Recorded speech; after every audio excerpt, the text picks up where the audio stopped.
All right, Kevin. Um, Dude, I don't even know how to introduce you except for you're my arch rival from my nemesis high school in Texas.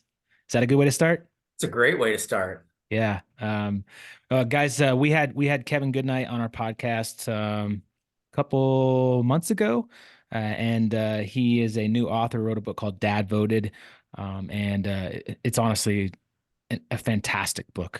David and I just scoured it and like crushed it, and have put a ton of implementation in from the book. And he's on a roll, and he's got a huge stack there in the back, and he's having people donate them to charities, to military PTSD Foundation, and like just amazing stuff going on.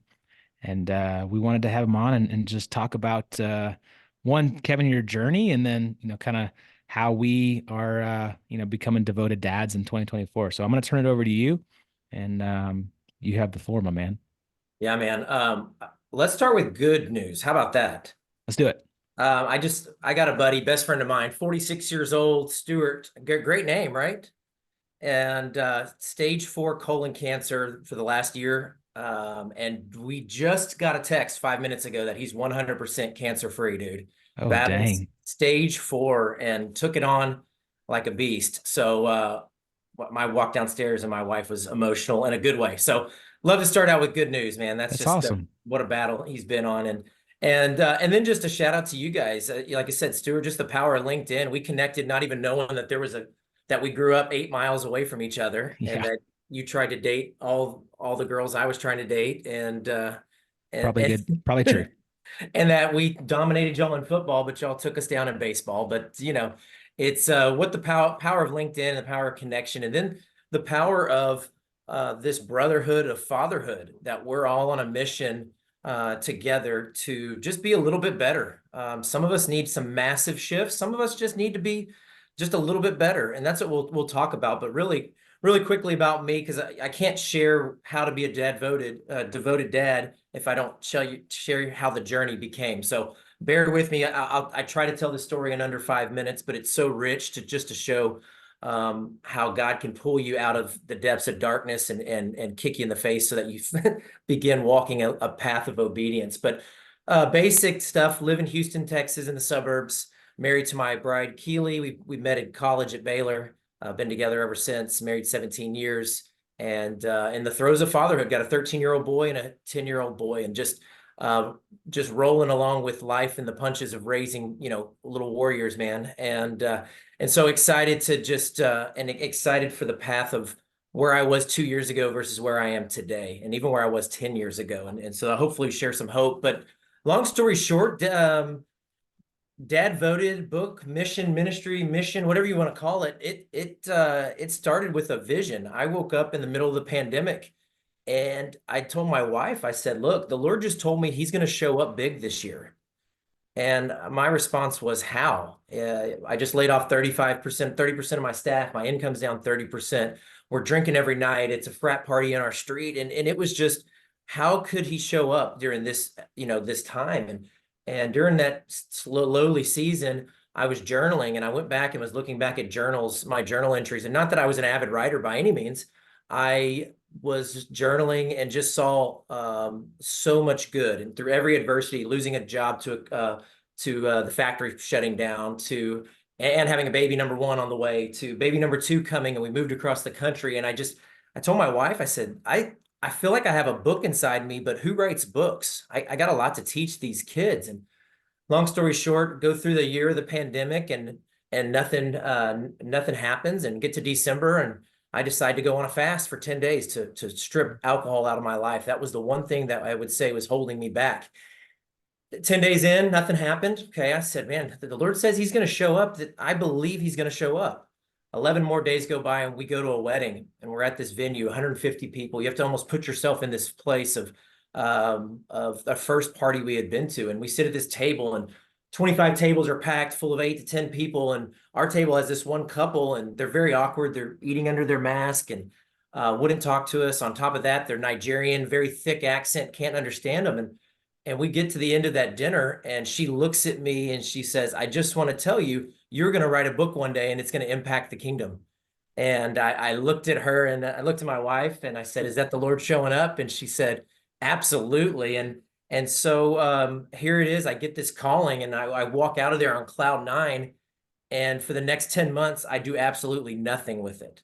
Complete disobedience, drinking 6 nights a week, working as hard as I can, trying to grow this business back, toxic leadership in place at the office, and just in a really bad spot. And fast forward 10 months, I start journaling a little bit more, writing an outline, and a couple, two or three more divine appointments where the Lord basically showed up and said, "You've got to remove this stronghold if you want to walk with me in your purpose."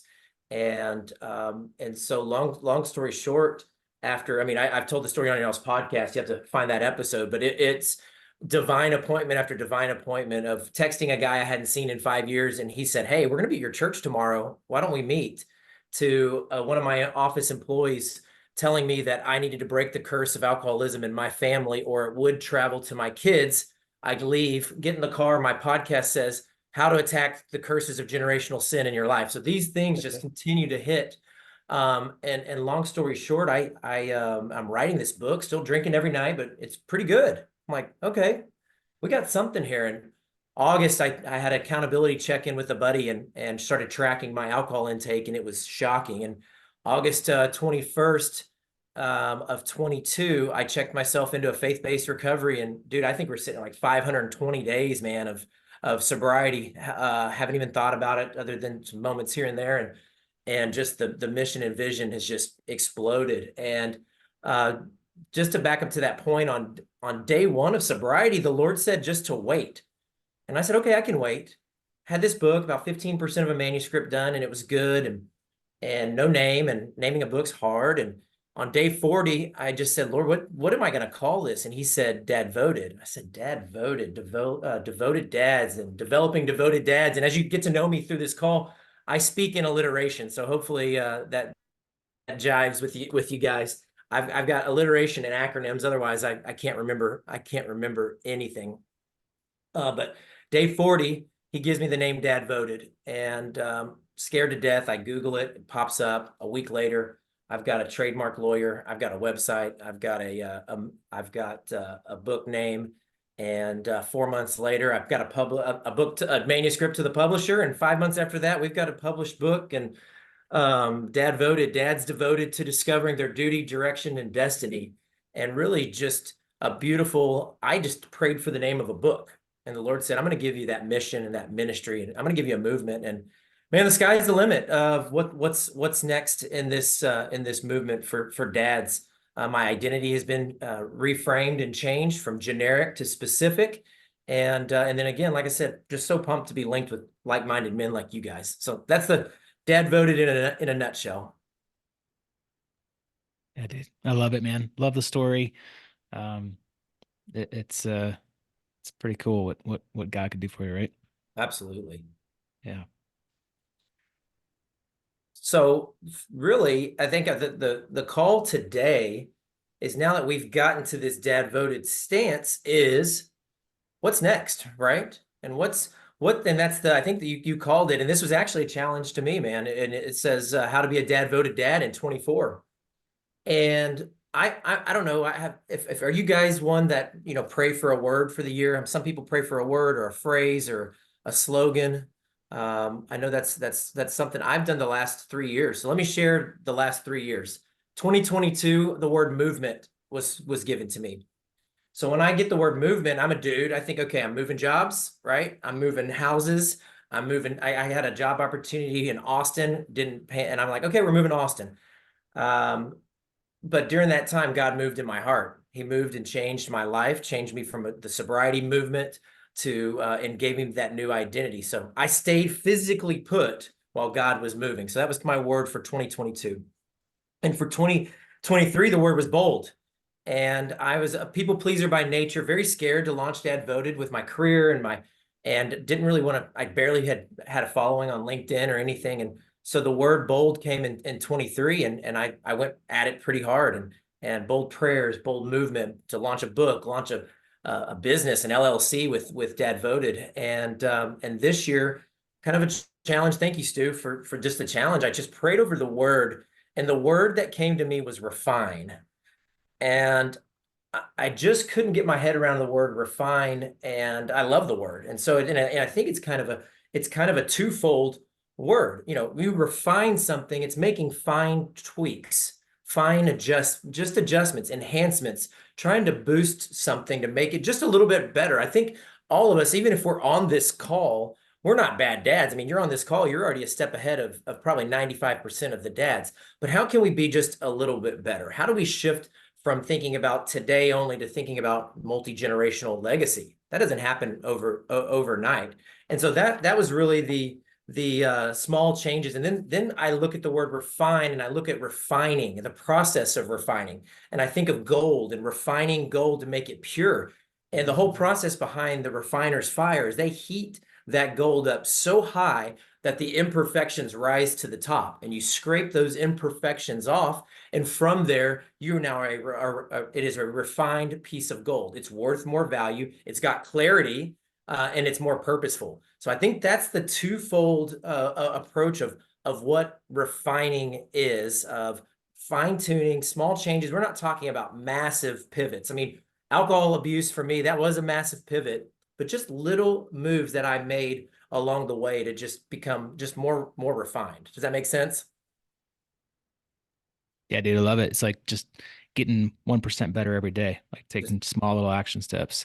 I know, Goody, you said you had so I don't do that word definition for the year, but I know, Goody, you said you had one for the year, right? Yeah, and I think, so I've become very, we talk about this a lot in the Connect, man, but I've become anti-goal somewhat.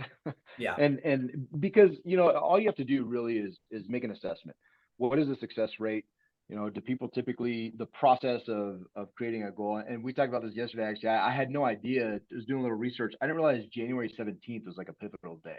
I didn't realize that was like the day that most people completely fall off of whatever New Year's resolutions that they've made.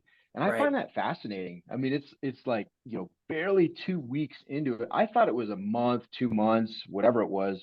But I heard it.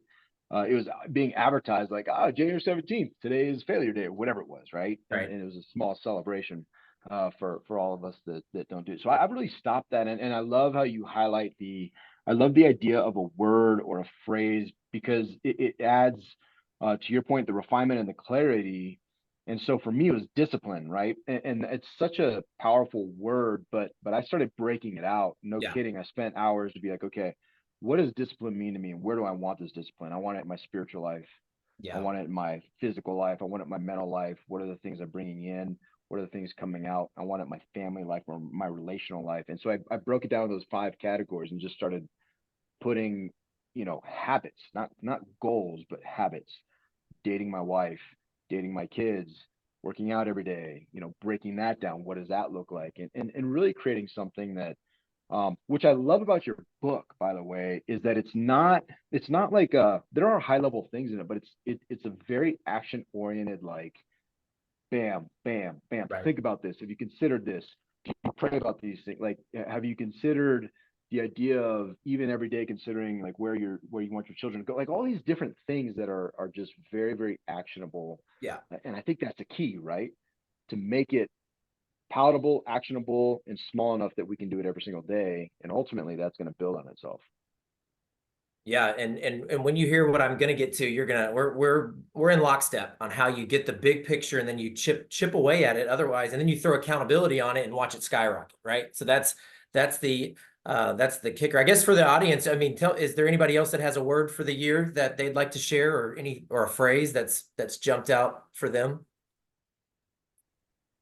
This is the first year I've done a word. I did growth Yeah, because I just left my corporate job and was like, can't do this. I'm not doing anybody else's PowerPoints anymore. To hell with that.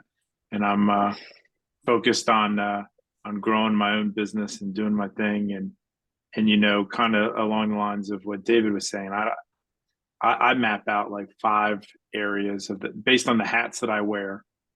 All the different roles I fill. What are 5 things that I'm going to prioritize? You know, fitness, things with the kids, things with my wife, things with my business. And then those form the basis blocks of my stuff so that I'm filling my cup, and then kind of then I'm worried about everybody else's cup, which is been a huge shift, because for years it was, I'm filling Uncle Sam's cup. And then Uncle Sam was coming over and drinking from my cup even after I filled his cup. And so now that's not kind of, I'm not doing that anymore, right? Focusing on the kids, making things better, focusing on my wife, grossing the kids out every chance I get, right? So that they see what it's like to be in love with your spouse. So anyway, sorry, I'm rambling, but I'm gonna stop. Yeah, growth. That's my word. Massive growth, huge. I saw Eric said humility on the chat. Thank you, Eric. I think we all need a dose of that, right? I mean, that's that's right where we're at. So thank you for sharing. Anybody else? Yeah, man. So I've got an icon. Okay. It's like it's a balance icon. Yeah. And so like am I balancing the time with my family? Am I balancing the time with my work? When I'm feeling anxious, it's usually because I'm out of balance. It's usually because like my kids, it's 5 o'clock in the afternoon. My kids want my attention and my work wants my attention, and I'm not being balanced at all. So balance is the icon of the year. Love it. That's a what a great picture. Great picture. Anybody else? And then I'm going to share my screen. Let's see.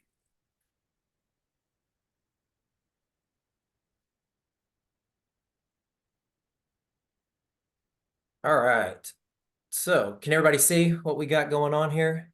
Yeah, man. So look, I guess I'm by fault. Stuart gives me a challenge, and I got logos created. I've got all kinds of things. So thank you, An action taker. So you see the Bears over my shoulder here, the Dad Voted Bears. That logo to me, I mean, yes, there's a tie to Baylor. I went to Baylor. There's also the Papa Bear, and then you got the two smaller bears that represent my boys, and then of course the crown for the kingdom. And that's as I said earlier, trying to raise these little warriors to just be a little bit different than everybody else. And so that's where this refined father, and so really to answer the question, how to be a devoted dad in 2024, the answer is it's about you. It's about you working on you so that you can pour into others. We all have a servant heart, servant leadership. I mean, yes, I can use every buzzword and I believe in that.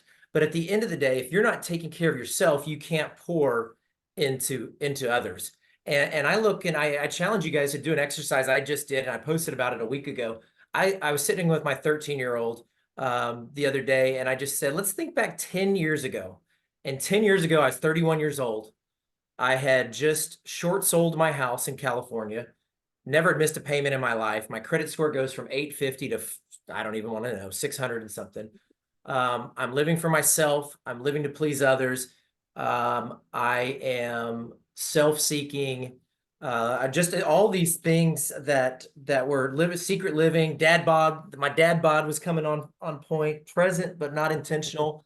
And I just look at those things. My mission was about power, money, and status, and I was just failing and floundering. Sorry, but that was what was taught to me. You work hard. You're a provider. You make money. You climb the corporate ladder. And the rest of it, you just figure out along the way. There's no guidebook. And I look at today of just complete different, 100% debt free. My house is paid for. I have a sports team of of a handful of people that I walk with, 500 days sober, published book, thriving marriage, intentional family. And so that's that refining. There was only one really big pivot, and that was the alcohol piece. But everything else was just fine tuning. So when Stuart came to me and this word refined, I was like, man, there's got to be something here about a refined father. And what is a refined? How do you become a refined father? And so as I shift into this, it's really, and Stuart, I think I sent you the list. I had 33 things that compared a father versus a refined father.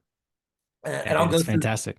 Yeah, I'll go through some of these. A father is a title that's given. I mean, we all know how you can become a dad. Whereas a refined father is a position that is earned. We talked nearsighted versus farsighted, and this isn't your sight. This is about your vision. About, are you just looking in front of you and around you? Are you looking out into the future?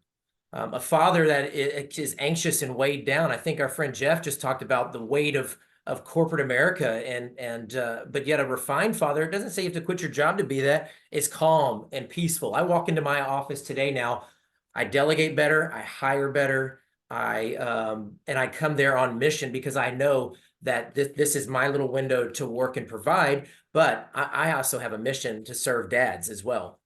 A father is often tired and burnt out, where a refined father is balanced and well. I think that the word balance that John or that he alluded to here. A father is a provider. A refined father is a guider. So we're guiding our kids. Present versus intentional. Fits in versus countercultural. Look, I'll be the first to tell you, we've drawn the lines in the sand. I don't. There are shows that I just don't, I've decided not to watch, and I don't fit in some of those conversations of and I'm blanking on the show here. Oh my gosh. Anyways, the one that everybody's watching, but but look, the first episode, there's Beth walks out and she's naked walking away. That vision is ingrained in my mind, and so I don't. Those are decisions that we make. We don't watch rated R movies. My kids don't play Fortnite. Like those are, and nothing against those on this call that have allowed those things or don't see that. Look, I think The Simpsons is a great show. We don't, there's no wrong in that, but my family's going to be countercultural in the sense that we're going to set standards and convictions, and we're going to be firm in those convictions. A father is unprepared. A refined father controls the narrative. Controlling the narrative, doesn't mean you know all the answers, but that means that you are guiding your kids. You're having those conversations. You're building the trust. So they come to you and say, hey, I saw the F word today, or hey, somebody said the N word today. Hey, I had that recently, and had to walk through my conversation with my kids on what that means and what that looks like. That means I've built trust that they're asking me versus asking Google. So those are the things that a refined father is controlling the narrative. I think Stu and Goot will applaud this, but a father is isolated. A refined father has a band of brothers around them, and that band of brothers through thick and thin do life together. Man, my buddy Stuart that I just said just beat cancer. We went on a lot of 4 and 5 and 6 mile walks, just doing life. And over the last year, I don't know what he's been through other than hell and back. But we've been locked arms, and I'd let him vent. And that's what men need. And we need that band of brothers. Then finally on this little list, says I love you versus shows I love you. I think that's a kicker in this day and age of and showing is not because of materialistic things that we're giving our kids. It's what values, what are we providing to our kids in the tangible. I actually hate the word legacy. This is hard. I hate the first definition of legacy. The first definition of legacy is the tangible leave behinds of money or property that you give to those that behind you.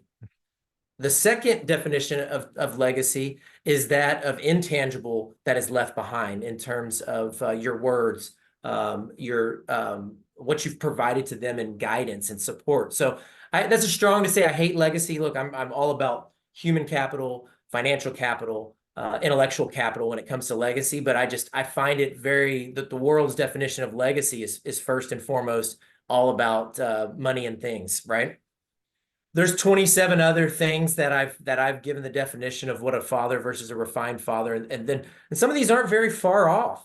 Some are, but some are very, very close in proximity. A father that's happy versus a refined father that's full of joy. Huge difference.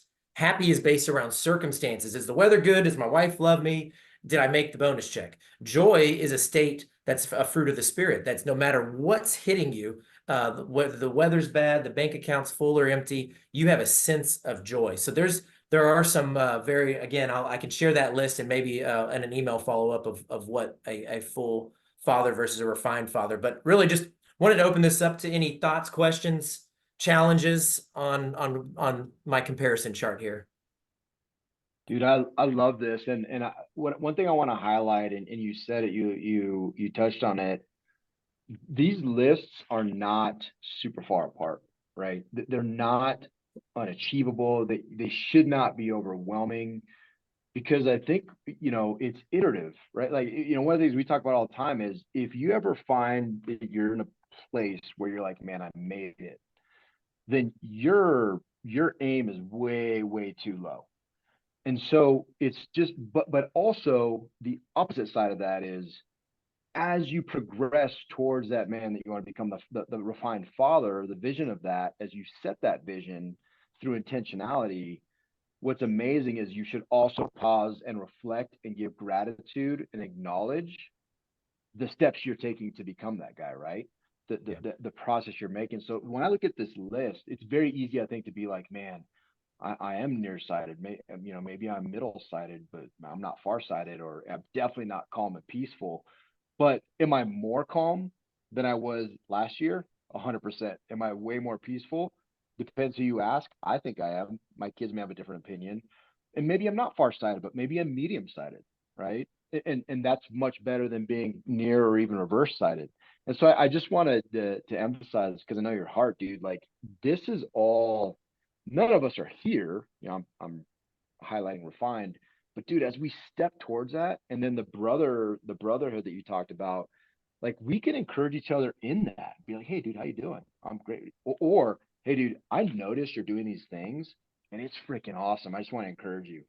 This is super dope. Like I sent a random stranger an encouragement on LinkedIn yesterday. I'm like, dude, I don't know you. You don't know me. You should come snowboarding on Thursday, but like these are the three things I love that you are doing. Never spoken to you before.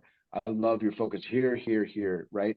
And so I think we can really do that for each other, and it helps us on that journey, man. And so I love this list, dude. I can't wait to see the whole list.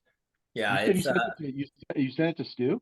He yeah, sent it to me and I haven't shared it with you. Ha Come on, ha. man. You know better than that, Kevin. You know better than that. it was I had a weak moment. I had a weak, I had a weak moment. Now, well, Kevin, with your By the way, he gave permission, absolutely no feedback. So David, at least you would have given feedback. Yeah, or he's like, oh, it looks good. That's his That's feedback good. on words. He's like, oh, it looks good. And then I that's saw his great. post the last 12 days has been, oh, have you ever thought yourself as a provider or a guider? I've stolen none of your content. Anyways, I got a long list of them and it's beautiful. I think really and thanks David for chiming in there because we're all really close. It's just some of these we go back and forth. Some of these are a little bit of a check. And my kids would say certain things. Look, my son the other day told me, "Hey, Dad, I love that you're on mission, but don't forget to put your own mask on before you start trying to take care of others." I'm like, "Excuse me?" He's like, "Don't forget about us here at home." I'm like, "Oh, 13-year-old just drop kicked me." And but that's part of this as well. These are fluent. I even created a word. And tell me if you think, I know Stuart probably already thought this was a word, but there's the word nonchalant. Why is the word chalant not a word? I think that should be a word. So I mean, I'm create that we will make chalant a word. So that means we're on mission. We're going to battle. So I love um, that.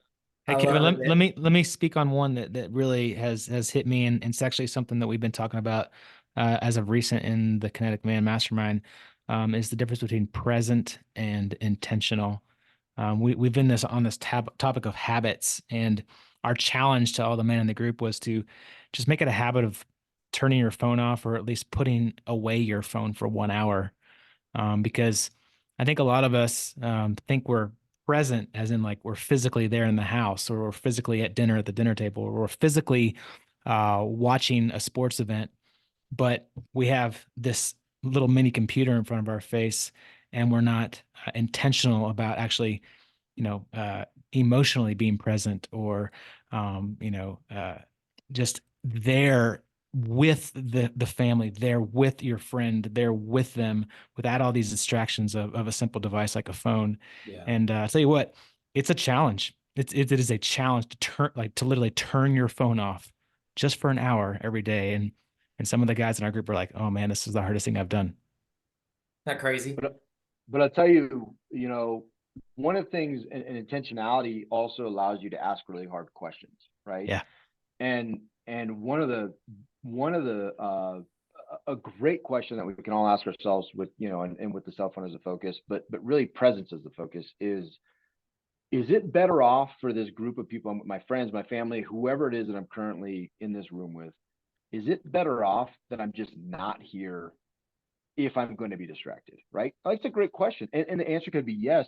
And it doesn't have to be like self-deprecating and flog yourself. It can just be like, you know what? I'm going to be intentional about, I have to respond to this thing. Kevin Goodnight texted me. Like, I have to respond to Kevin Goodnight's text because like he's the man. So maybe I'll just step out of the room and do that so that I'm not conveying to the rest of the people or whatever, if it's appropriate in that moment, how unimportant they are in that moment. Like, that's what they're receiving, right? Like, it just enables you to work through some more difficult questions and then to be intentional and make decisions, not reactions, in the midst of that, that are beneficial for you and the man you want to become and the man that you want to influence others that they see. And again, you're just very intentional about it. And you can even address it, right? Like, as you start being intentional, you be like, hey guys, I value this time and I love you guys so much. This is something I have to take care of quickly. And you do it, right? Or you just don't. But the point is, it's not this constant reactionary thing that also sends a message. If you don't know if you don't know you're sending a message, then you're coming from a place of ignorance and just being wrong, right? Like, you are sending a message every time you do that. You might as well control that narrative. Yeah, huge. And control the narrative is there as well. All right, my buddy, Mr. Steven, you got your hand up. Yeah, it's so funny that's on this point. I think I texted you the other day about the chapter Device or Vice. I mean, literally, I read that and I was like, dang, I got to get my wife to read this. And I was like, because it hit me. I mean, 4 things out of that hit me right away. Dinner time, no phones, cutting the phone off between the hours of 10 p.m. and 7 a.m. Mine's set a little bit different because our ops manager likes to get in at 6, but Yeah. I'm up at 6 anyway. But I read through that and I'm like, we're a week and a half in on it and we're still trying to like intentionally, there's a word for you today, is intention, to basically abide by that chapter and look at things from a different perspective instead of me on my phone at dinner waiting to answer a phone call from a customer. It makes no sense. Why does it have to be answered right now? And to step away and try and take a phone call shows my kids that they're not as important as a work call. And exactly what David was saying, it's like, I'm showing them something without showing them. Sure. I'm doing something without actually knowing I'm doing it. And to hear it reiterated again, and then to think of that chapter in the book is just, it's powerful above and beyond anything that I can think of right now. And it's just another step for us, my family, me, to take care of, to read that chapter again and really do it. So yeah. Love it, dude. Steven's a high performer for the company I work for, and one of the top 10 sales guys in the company, and we got a lot of them. So, and look, even when we go to restaurants, I give my phone to my wife because it comes out of my pocket and it goes on the table. I have her put it in her purse. So that way I can't even be distracted to think about looking at a score, getting a text. Just that look over, right, is enough to show that I'm not fully present. So something as little as that. And look, a couple weeks ago, I hosted a rite of passage ceremony for my 13-year-old, and there was 10 dudes sitting around the room, around the fire. And we all looked at each other and said, nobody ever did anything like this for us. And I'm not tooting my own horn. A year ago, I didn't even know what a rite of passage ceremony was. But it was me ushering in my son into manhood, saying, you're not a man, but you're on the journey to become a man. And these 10 dudes are going to walk with you. Some are going to walk a lot closer than others, and what that means. And so that's just, again, that's that extra step. That's what a refined father is doing that a father isn't. Not because they're bad father, they just don't know, right? We don't do a rite of passage ceremony in the Western culture of standard Christianity. So anyways, that we could go on a tangent on that. So cool. Anybody else before I go to kind of where I know David's going to get excited on this next slide, because he's going to see that we've got Stuart. It's a lot of alliteration, so it's very basic for you, buddy. And then Dave, military guy, I got it. All right, and then David's gonna love it. So any other thoughts on this? And like I said, we can send that out as afterwards. Cool. All right. So how do we start becoming a refined father? It starts with the fruitful father framework, the 3 F's. And you're going to see a lot of F's as we go down this screen. And a lot of them, look, guys, this is this is pretty basic. I've tweaked it a little bit, but this is where we're going to battle, and I've added a couple more. So look, these are the 7 F's that I deem as vital to become a fruitful father who's taking care of yourself first. So this year I have a sheet on the top of it. My slogan, I have a slogan: be more in 2024. Good, it rhymes. Okay, I know. Not do more. The word is refined: to enhance, upgrade, improve, develop, or boost. And then I have all of these things listed, and I have 5 or 6 things listed under faith. And then what am I going to do? I'm going to honor the Sabbath. Okay, so now I've written down I'm going to honor the Sabbath. So now I go into another sheet and go, okay, so what does that mean? That means I'm going to do X, Y, and Z to make sure that my family does this on what we call Sabbath, Summit Saturday, Summit Sunday. What am I going to do with friends? I have a men's prayer group I've started here. And then I'm going in and I'm lining these things out under fitness. I'm going to do single ingredient eating. So then, if you want to lose 10 pounds, you got to back your way into these. And I think the word, and it just so happens to be another F word, is about formations. It's about building formations in there, not goals, because this becomes overwhelming. Because anybody can write this on paper, but it's how do you back into this and go, okay, I need more friends. So what I'm going to do is I'm going to make sure that I do X, Y, and Z with this group of guys and go from there. So and this is kind of the framework that I've built out. And everybody talks about faith, family, friends, fitness, and finances, but the two that I think kind of hit me the biggest, well, where do I need to be? Where do I need to flourish, and where do I need to be fearless? So these are my stretch goals, and this involves starting the Refined Father roadmap, solidifying my trademark at DadVoted, establishing my speaking, These are things that I've got to take massive action to do, and I'm scared to freaking death of all of them, right? Because it's me stepping out of my comfort zone. And then the last piece is, where do I have fun? Where can I have some fun this year? Because I think we get so caught up in the day-to-day monotony, we forget to have fun. Is it going on a Kinetic Man trip? Is it doing something completely outrageous? Doing a family mission trips on our schedule this year. I've got another one that I'm fine-tuning, a little maybe RV trip across the US to meet some guys like David and Stu and do some fun things like that. And so really that's the backing into this. And this is what I start this whole roadmap, is actually building this out. And look, here's the goal, guys. It's how do we move from a state of foolish to fullness to fruitfulness. And I presented this to my kid the other day. He said, well, where do you lie? I said, well, I'm over the foolish state for the most part. I go back and forth between a fullness and a fruitfulness state. Fullness is being that state of being complete, being whole. And then fruitfulness is where you pour all that out onto others. And that's where legacy comes into play, at work, at home, multi-generational legacy. That's when you start leaving behind pieces of you into your family, into your kids, into other people, and you live a much more bold life. So look, you're talking to somebody who 2.5 years ago was scared to death to write a book, and now has 3 books outlined, right? 1 published and 2 more outlined. And those things didn't happen. It was just, again, a fine tune. I had a wife that would sit there in tears every 6 months going, you have to stop this alcohol abuse or it will be passed along to your kids. Here was that if I stayed on the path that I was on, that I was going to have a roommate situation as a wife, potentially a divorce, or I was going to have, and then second, that my kids were going to just one day view me as an ATM.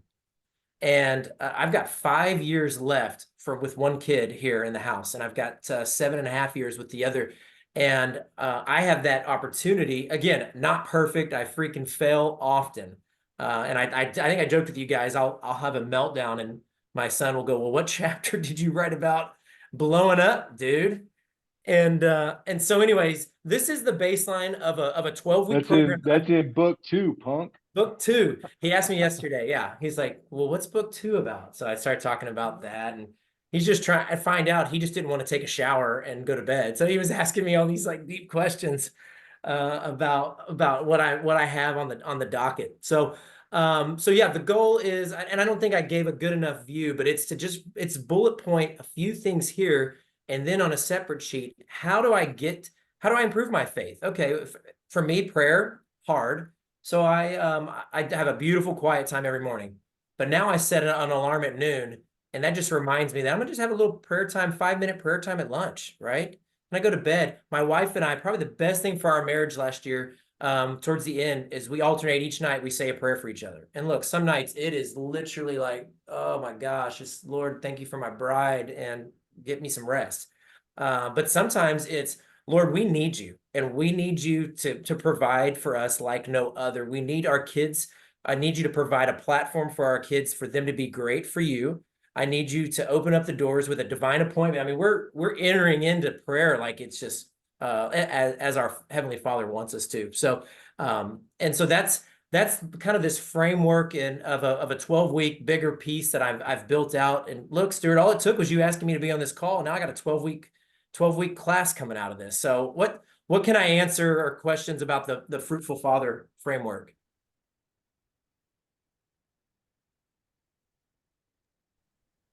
Just real quick. So, and I think I want to make sure I understood it. As you created this framework, effectively and what's funny is a lot of these things, one of the things that just continues to hit me is it's not, none of this stuff is new, right? Like this is almost like our, the kinetic life circle. It's the execution of it that's unique, right? It's how you drive somebody to do it. It's what you do. It's if you do it in a group. It's all these things. But I'm curious. So with this specific framework, are you offering that within each category, just break it down into like, okay, faith, here's an ideal, and here's some action items to get to that point? Like, is that how you're breaking each of these sections down for yourself? Yeah, so from each, like I basically have kind of a sidebar with faith, and then I have, okay, so how am I going to hit my 4 or 5 goals? And with that, it means I'm going to set this calendar reminder. I'm going to do this. How am I going to date my wife better? And we're going to do it every Thursday date night. We got the babysitter already. Well, we don't have a babysitter anymore, but if that's the case, babysitter on lockdown every Thursday night in advance, so that's how do you make these things come to fruition? Hello, another F word, baby. And really backing into these things so that it's not so overwhelming. So it's not a goal with an insight that you're going to either make it or, now some of these are pretty in depth. I mean, on book number 2, I want to publish. Like I've got to have, okay, to publish this book, it's going to be 60,000 words. I want to get it to the publisher by this date so that it launches by Father's Day. So I back in, okay, that means I need to write 500 words a day. 6 days a week, that's 3,000 words. It's going to take me X amount of weeks to write, right? So that's how I back into, because people go, how do you run a high-powered job and commute 2 hours a day and lead dads and lead your family? You've got to be so strategic and more rhythmic than busy. And I say no a whole lot, right? And so that's how I work into this. So it looks like a lot on paper, but then I break each of those into bite size. And I'm working with a couple guys right now, and we spell it out. And then I have an accountability chart that goes with this. Okay, you said that for you to flourish this year, you want to start serving in children's ministry. So we're going to set a date. You're going to contact the children's pastor by, January 25th to see if you can start serving in that. And then I ask him, right? It comes into that standpoint. So really it's diving into this. And so for me, I'm new to the space of this is my framework. This is how it got me from where I was to where I am, not perfect by any means. And now how I see it taking off, and how we're having real conversations about legacy, empowering men to do great things, to step out of what the world says they should be doing. And that's only providing and making that paycheck, right? So that's kind of the baseline for it. I do want to give just a quick snippet of what it looks like for you guys, and because I love to bounce. This is kind of also more of my some of my planning stage, but it's a 12-week in your face deal. The Fruitful Father framework, self before serve, kind of the first 4 weeks is that of building that foundation. And then you start building into the systems, formations, we call it formations, but the systems between week 5 and 8. And then we get into mission, vision, values, accountability, and legacy. So that's really the framework that I've built here, the Refined Father roadmap. So just a quick note on that. Any thoughts, questions? I know Stu's already screenshotted it. He's already implementing it on I'm posting it on social media right now as my own. it's his own. It's not trademarked. You can just go to town. So if that's kind of the where I'm at, fellas. And any just questions? Look, even questions. The whole thing about this, it is one-on-one. It's not a group at this point because I'm walking with a guy right now who has a 1-year-old, and I'm about to walk with a guy who has a 13-year-old. Completely different conversations with those type of kids, guys. The 31-year-old with a 1-year-old versus the 32-year-old with a 13-year-old and a 10-year-old. We're talking rite of passage. We're talking identity. The guy with the 1-year-old, we're just talking about how to survive the day, right? Just a whole different ball game of people. So that's why this is a customized approach of really partnering with men. Where are you at right now? Where do you want to be? And then how do we get there? And so that's the baseline of it. Hey, Kevin, I want to give you a chance to answer Eric's question on chat. How do you go about finding faith again after being lost for so long? And it's an interesting question because David, Stephen, and I were actually going through the faith conversation and a topic inside the mastermind too. We're preparing for next month, and I was actually up like listening and watching a John Mark Comer podcast at like 3 a.m. this morning about faith. And you have two on your formula of faith and fearless. And the definition of faith is basically believing in something without actual proof, right? Not necessarily, it doesn't have to equate to a God or Jesus, but just believing in something without actually having proof. And the opposite of that is fear. So being fearless is having faith. So I'm curious, with that in mind, like, how would you answer Eric's question of finding faith again after being lost for so long?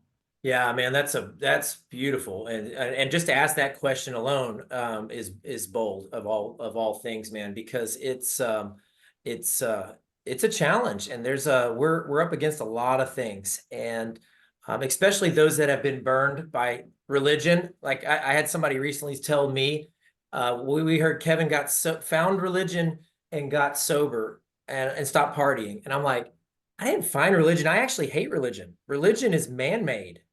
And men are flawed. And so for me, it's about a relationship, and each person's journey is different than others. I think just you asking that question, I'm sorry, I didn't catch his name, Stu. Eric. Yep. Eric. Just by Eric asking that question, it means that that God is probably pursuing you. That would be my quest or my thought. And from there, I think it's worth having a conversation about. For me, I never read the Bible, and I was I'd said a prayer or two, and I thought I was saved, and I opened the Bible up one day and just said, Lord, have your word speak to me like no other. And I started reading it, and starting in something as simple as James, and James just lays it out in my kind of like, I'm a simple, stupid kind of guy. And there's definitely some hard things. My challenge, and I don't know how to answer that without background to Eric's, where he's been, if it's been burned by the church, if it's just been, but I think God's pursuing him. And I think that's worth getting as much information as you can to get into a church, find a group of guys, and text me after this call and just start having the conversation of what does that look like? And by far, it is the richest, and I can walk the road. This Refined Fathers, it's not a faith-based per se, but when I start talking about identity, it's gonna your singular identity. Every single person is a child of God. Now, a lot of people may not accept that as their identity, but your primary identity is that you're a child of God. Your secondary identity is twofold. It's eternal or earthly. Your earthly identity would be your father, your husband. You sell commodity flooring to apartments and make a lot of money, like Stephen. you could, but then you have that earthly, eternal identity. For me, it's that I'm a leader of dads. So I think a lot of people struggle with who they are, and that's why we're in this place of an identity crisis so much, is that they don't know who they are. Well, we're all are a child of God. Once you accept that you're a child of God and you press into that, then you start understanding that you're chosen, that you're dearly loved, that you're redeemed, that you're called, and then you can really roll into your secondary identity. So Eric, I don't know how if I butchered that or not, but man, I would say you're on a great path. Get around some dudes that want to wrap arms around you and speak some goodness over you and with you, man. And dude, that's great, man. I mean, I think that's a great step. Step one is just surround yourself with some other guys that can pour into you. Hey Kevin, before we end, go to the next slide for guys to write down your stuff and give us your contact information so guys listening to this in a future podcast can put it up, and we'll put it in the show notes too. Yeah, look, DadVoted at Gmail, just simple. If you want to email me anything, I do have dadvoted.com is as well to kind of hear some of my blogs and other things that are going on. I'm heavy on LinkedIn. LinkedIn's been a great platform for me to just speak truth and goodness and get after it from all aspects. I do run a business as well, and then of course running a little bit of some things on the side here with producing books and speaking and all kinds of good things. But yeah, books on Amazon. I don't know if they're motivated to sell my book right now, so they either have some overstock or something going on there. But it's on massive sale, like $8 or something. And then of course, or you can buy it from my shop. You have to pay a little bit more, but you get my bride will be happier because we have a whole closet full of books. But anyways, yeah, so that's really, and if you're interested in having a conversation about the Refined Father Roadmap, message me, Refine Kinetic, and I've got a couple spots left for a February launch. I've got openings for a March start as well, and we'll have a 25% off discount for those that want to jump in this Refined Father roadmap. Hey Kevin, can I also give you the platform to talk about just some giving and service via your book to some organizations like Camp Hope? Yeah, and it's opportunity there. Yeah, it's been I don't know how it came to it. I had a buddy, Casey, who wrote a children's book, and he donated. He said, "You buy a book, I'll donate to a school." And I just had that great idea. There's so many people that want to support a local author who doesn't have this big, massive publisher with this massive marketing dollars. Sorry, John Mark Comer and I aren't, locked in arms quite yet. Yet. And so I just woke up one day and said, man, I went through recovery ministry. I would love to bless the recovery ministry that I went through with, actually there's one called Rock Bottom Hope. And then we met through our church. He said, I want 50 books. I'll pay. And I said, well, let me put it out there to social media. And this is, and I put it out there, and 115 books got donated overnight from people who going, I'll give 5 books. I'll give 10 books. And so I was able to bless his ministry. I've blessed the recovery ministry I went through. I've given them those books. And then Camp Hope is the PTSD Foundation of America, is a beautiful organization that I gave them a book 6 months ago, planted a seed, said, man, I don't know I know you have curriculum. Read this. If you think it's something that will be of value, let me know. And just a couple weeks ago, he said, we'll take 20 books. So Camp Hope is they're housing combat veterans facing severe PTSD. Their mission is to decrease the suicide rate in veterans. Their foundation, the PTSD Foundation of America, does some great things. So I think it was honestly, he said, can you get us 20 books? It wasn't I'm paying. It was kind of what can you do? I said, let me put it out to the world. And I texted him a day later and said, hey, we got 77 books that got donated. I said, I know you only asked for 20. He said, brother, we got over 200 men that will come through this program, faith-based. They don't take a lick of money from government because you can't proclaim the word of God. And we all know about healing and what a government program does versus a faith-based program. It's drastic, like 88% success rate versus about a 16% success rate. And I'm probably butchering those numbers. So he said, well, we'll take all 77 books. And so that's just been a great thing I'll be delivering those by the end of the week. And these are men, fathers, warriors who have been through hell and back too, man. And they're fighting an internal battle to save their families, their marriages, and with that, to lead the next generation of their kids. So we want to be able to be a resource to their kids so that more men and dads will live intentional, like we talked about, walk in, and regardless of the stage of faith or fatherhood they're in, right? And just go to battle against the enemy. The enemy has fatherlessness. Fatherlessness and abortion are the two secret games the enemy's playing.